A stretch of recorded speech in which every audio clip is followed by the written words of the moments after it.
Tämä on se näky, mikä varastossa pitäisi aina olla. On tyhjiä hyllyjä, koska silloin se tarkoittaa sitä, että tavarat on ulkona töissä tienaamassa rahaa. Ja sitä vartenhan tässä ollaan, että laitteet liikkuu ja käy pyydyksiin.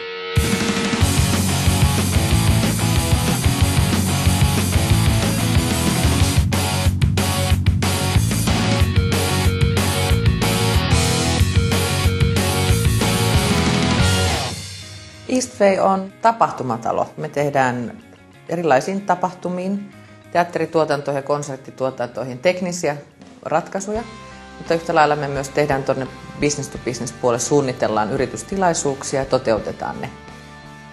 Teknisenä toteuttajana ollaan Suomen suurin ja sitten tuossa tapahtumatuotantopuolella ollaan kyllä top 3 joukossa. Se osaaminen, mikä meillä on tällä hetkellä talossa, on vuosissa mitattuna. Meillä on tuhansia vuosia tapahtumaa osaamista yhteensä. Että me ollaan yritysostojen kautta ostettu merkittäviä pelaajia Suomesta tähän meidän mukaan. Työ on luonteeltaan hektistä. Yritykset tekee päätöksiä nykyään aika nopeallakin temmolla.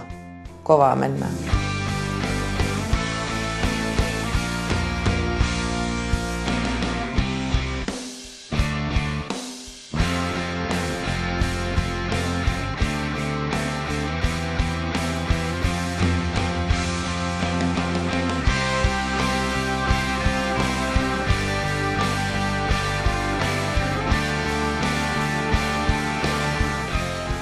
Joo, Jyrki on soittanut humppabändissä rumpuja ja toiminut DJ:nä ja näin poispäin, jolloin tämä ote tähän alaan on tullut sieltä tavallaan ruohonjuuritasolta, mikä varmaan on nyt tällä hetkellä oikein hyväkin asia, että tausta on joku muu kuin NBA. Ilmassa siis suurta juhlan tuntua niin kulttuuri- kuin urheilujuhlankin ja kaikki odotamme jännityksellä oopperan alkua. Jengit kelaa, että saa hengata mallien kanssa, saa hengata bändien kanssa ja on hyvää meininkiä, mutta sitten jos ymmärtää tämän tilanteen, niin sä oot siellä viimeiseen saakka ja siinä vaiheessa kun kuorma-auto perälauta menee kiinni, niin ne mallit on jo nukkumassa ja ei niiden kanssa sitten baariin ehtinyt, vaikka ehkä mieli teki.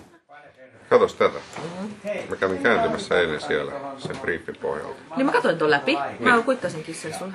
Eli idea on nyt se, että Hannu tsekkaa, mitä näille voitaisiin tehdä. Ja sitten jos Niina olisi aikaa tänään laittaa. Moro Timo, se on Niina Paksiispeiltä. Moi. Työvälineet, mitä meillä on käytössä tämän asiakassuhteen hallintaan, me ollaan nyt juuri viime viikolla itse asiassa siirrytty käyttämään. Meillä on Microsoftin Dynamics CRM-järjestelmä. Niin se on se meidän uusi baby, ja sillä on nimi. Sen nimi on Tori.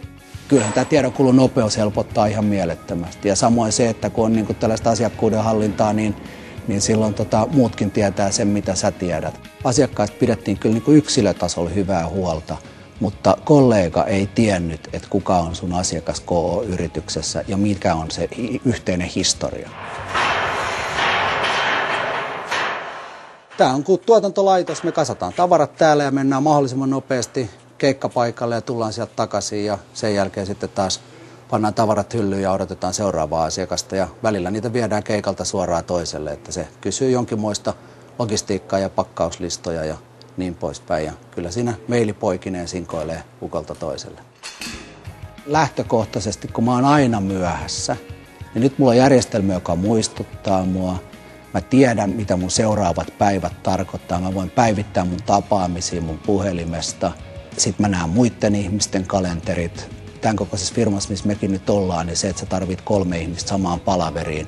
Ja aikaisemmin se oli 10 puhelinsoittoja tai sanotaan vaikka sähköpostiakin siitä, että mikä aika sulle käy, mulle käy toi, mutta sulle käy toi. Niin nyt mä voin suoraan täpätä sieltä, että I want your ass ja mä otan sut tosta kohtaa kiinni ja sitten se käy sille toiselle, jos ei se ole laittanut sitä jotenkin pois sitä aikaa. Eli tehostaa ihan mielettömästi tällaista sisäisten palavereiden käyttöä.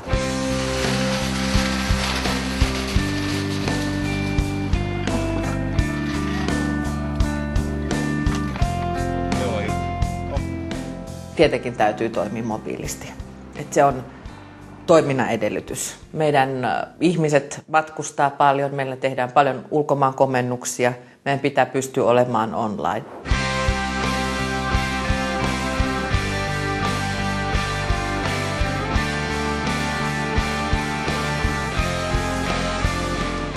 Silloin kun meillä menee hommat hyvin, me tehdään se, mitä meiltä on pyydetty. Ei me mitään erityiskiitoksia siitä odoteta, mutta jos niin kuin tekniikka ei pelaa, niin sen kyllä sit muistaa kaikki. Et se on niin kuin se lähtökohta, että ei ole varaa epäonnistua. Ei pienessä, ei isossa, ei ikinä.